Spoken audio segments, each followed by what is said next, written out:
What? Am I recording? I'm recording. Okay. Sorry about that. I had to pause the video. My husband walked in and was talking to me. So I'm going to use my Meliang palette. I've sprayed it down, activated the paints. I've got my Artisto little sketchbook. You can get these on Amazon. I think they sell them in packs of 3. They're pretty decent watercolor paper. They're not 100% cotton, but they're really good. 30 sheets in a package, and they sell them in packages of 3 books. Okay, so this is the painting I did earlier. I think I'll use the same colors, but this time on a different piece of paper. Okay, and I've got my size 8 black velvet, silver black velvet brush. You can use any size brush. I thought this was just, it was handy. It's not real big, it's not real small, it's just right, like Goldilocks would say. So I'm going to, the first one I did was this purple one, and it was this color here. And all you want to do, you want to make sure this is nice and wet, okay? And you're going to make little blobs of color in a circle around the imaginary center of the flower. So wherever you want the flower to be, and however many petals you're going to want, I'm going to rinse off my brush. However many petals you're going to want, you're going to put the dots around the center.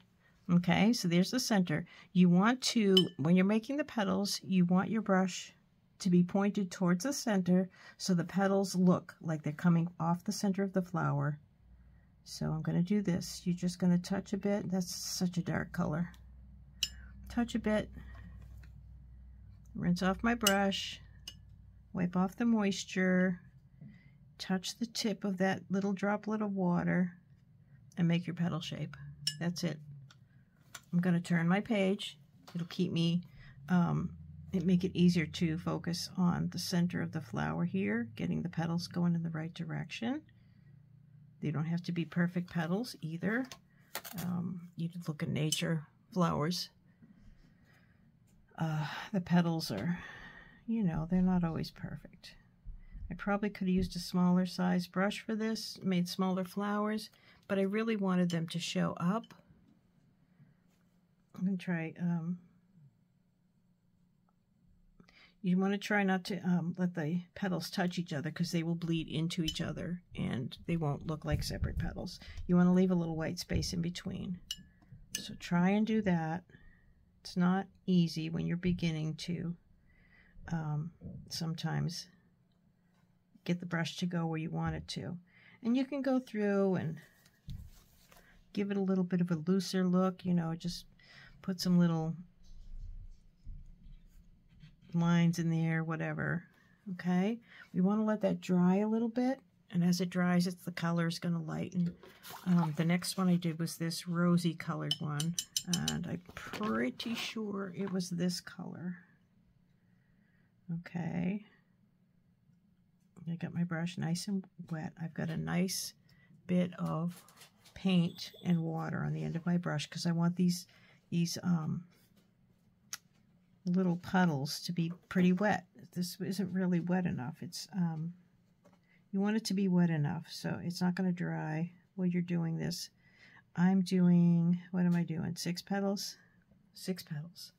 Okay, so I have my dots. Rinse my brush. Tip the brush, touch the brush, just the tip, to that little bit of color and make your petal. So easy.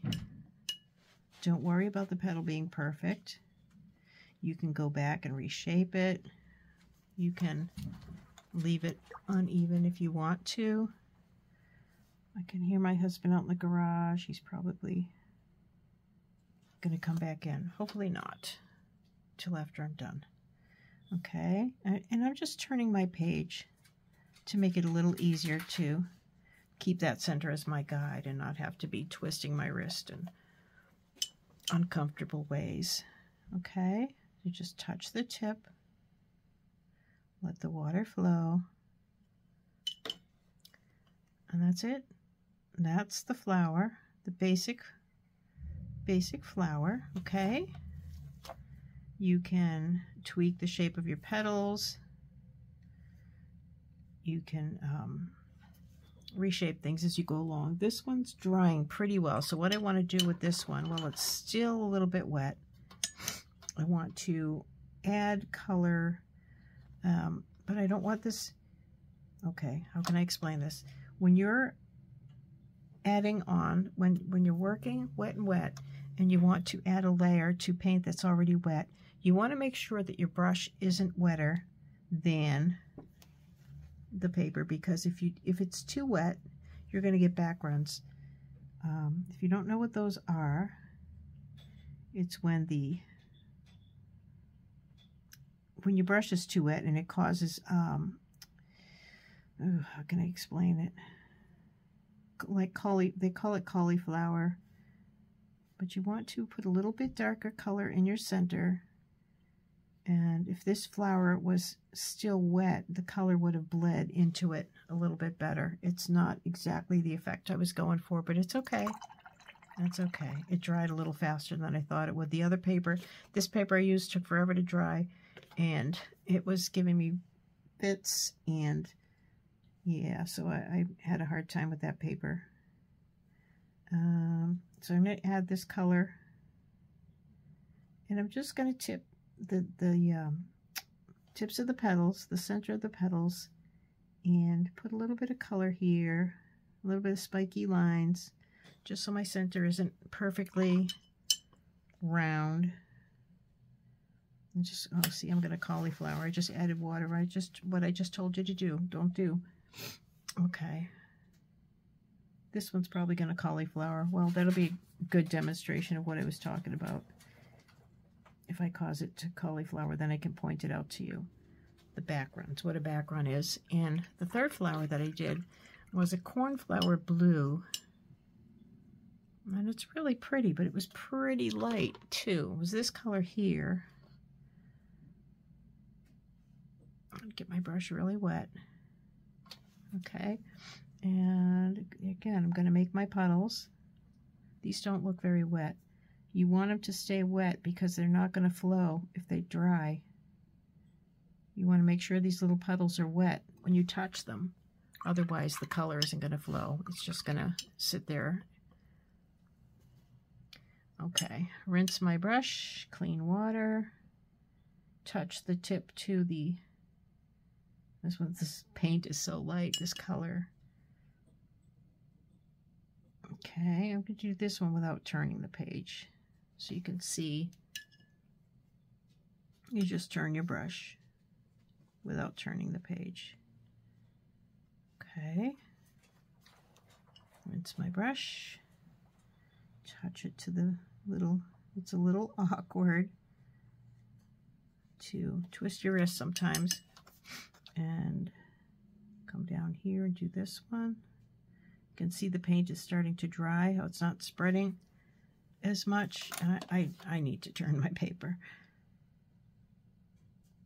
As the paint dries, when you touch it, it's still going to leave that little bit of paint there. The dot isn't going to spread if the paint is dry. So you want to make sure that when you put these dots down, they're nice and wet. You want it to be nice and wet. And I'm going to add a little bit more color to this one while it's wet so you can see what I'm talking about. You add the color and it will spread in the the paint that's already wet. It'll spread. I'm really not good at explaining myself. My dog just fell. You okay, Skipper? And my cat. Okay. So that's that. That's how you make these flowers. All right. They're really simple. Anybody can do it. Seriously. It's so easy. And then I want to add stems and leaves, but last time I did it, the paper was still wet and I got the bleeds and it wasn't what I was going for. So this is still wet. I need to let it dry. And when it's dry too, I will paint the center. I don't want to do a black center and have it spread into the petals. But the green that I used for these leaves was, I believe, Hooker's Green. I think it was Hooker's Green. That's a 1, 2, 3, 4, 5. It's a fifth color.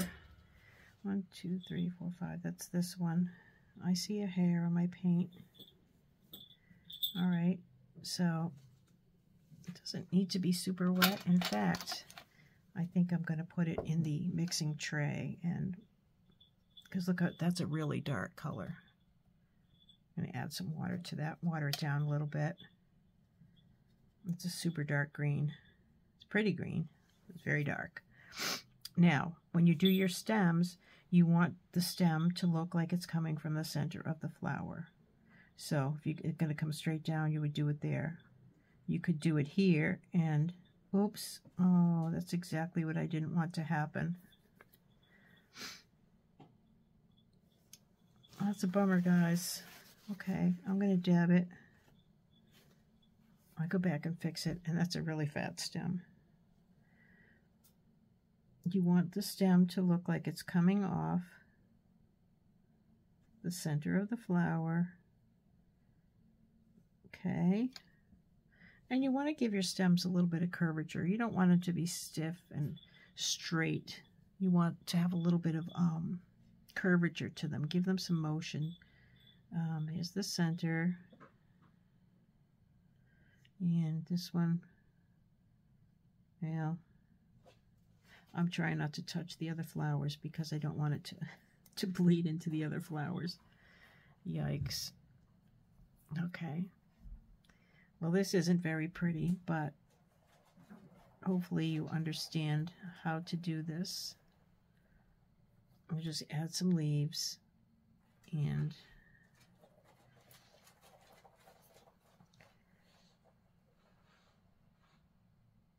you know, with watercolor, patience is really important. Patience to wait for your paper to dry before you go on to the next step, because if you don't, you get things like this happening and you could ruin, like that, you could ruin a painting that you worked hard on, and you don't want to do that. You don't want to wreck your work, your hard work. You want to be patient. Get up, go do something while waiting for your painting to dry.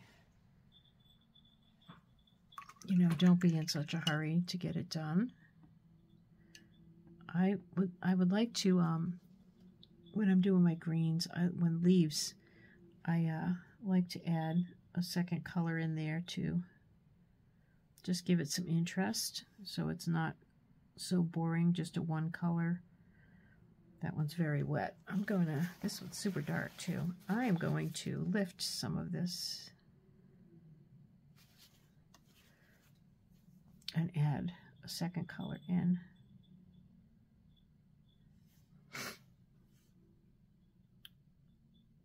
And pardon my sniffling, I'm a bit stuffy. I've been fighting off a cold for, seems like forever.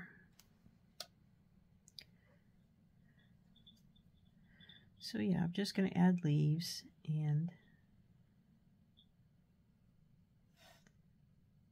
waiting for this to dry. We're just going to wait for the painting to dry. Also keep in mind, guys, when you're working on a painting, it's going to go through an ugly phase. You're going to want to throw it away. You're going to want to say, oh, this is like the worst thing I've ever painted. But keep going. Let it dry. Keep going. Add layers. It will get better. The ugly phase is just a phase. It really is just a phase. And if you keep going, so many times I've wanted to quit on my painting and throw it away. Like, you know, this is terrible.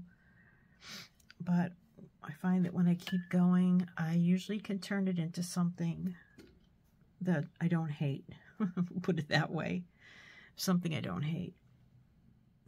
So this is drying off pretty well. It looks like it's dry enough that I can do the center of these flowers now. I'm going to use a black. And what I'm going to do is just kind of indicate a center. I'm not going to color it in solid or anything like that. I'm just going to scribble in a center, leave some white space. That's going to bleed a little bit. Leave some white space. Just give it, you know, a little bit of scribbles, and don't color it a solid black. Okay, that just won't look right.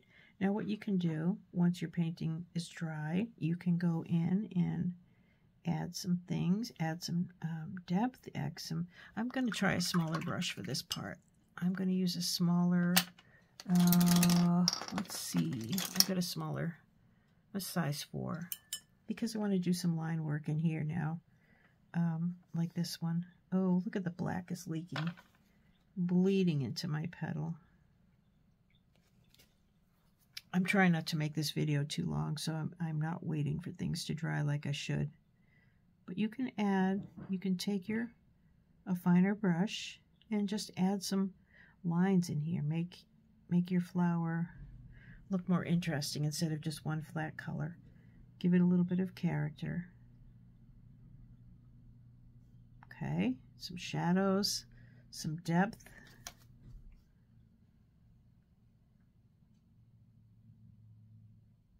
Okay.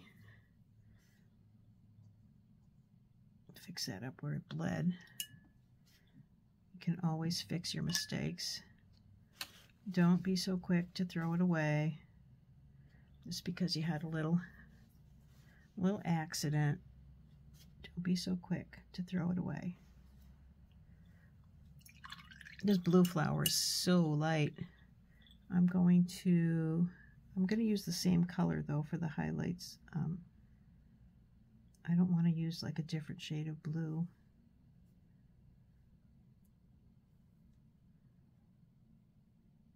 Just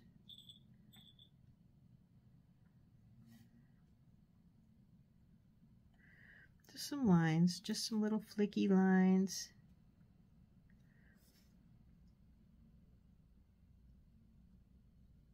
Sometimes I ruin it by putting lines in. And that's it. That is it. Now, what I like to do,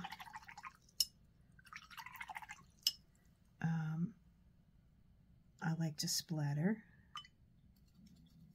but you don't want your splatter to be dark. This purple is really dark, isn't it?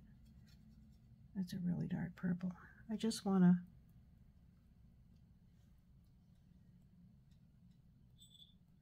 do some splatter for fun. Okay, and then oftentimes what I do with a painting, especially if I don't like a painting, is I will come in with some ink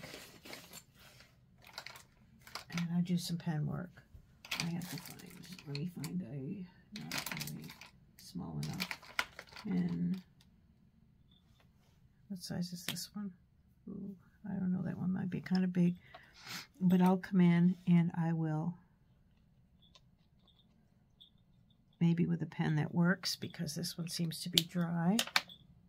Sorry about that. Where's my pens? This is a 0.5. I think these are Winsor & Newton. And I'll just come in and I will loosely outline. I won't outline the exact shape. I will purposely go around it, and with, you know, without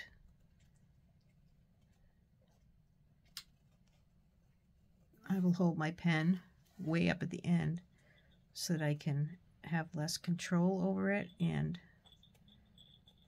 I just went through the wet patch there. It didn't want to work. Just to give it a loose look, more of a whimsical ink and wash. I do that a lot with my paintings. Sometimes they just don't feel finished to me unless I trace around things, and that's probably just me. But anyway, so you can play with your painting, try the technique. It's really easy. It really is. If you have any questions, you can leave them in the comments, and I will get back to you. But for now, that's it. And I thank you for watching. I hope you enjoyed. I hope you'll try this technique. It is super simple. Really, it doesn't get a whole lot easier than this. It's just so easy. So, let me know. Give it a try and let me know how you do. Thanks for watching. Bye-bye.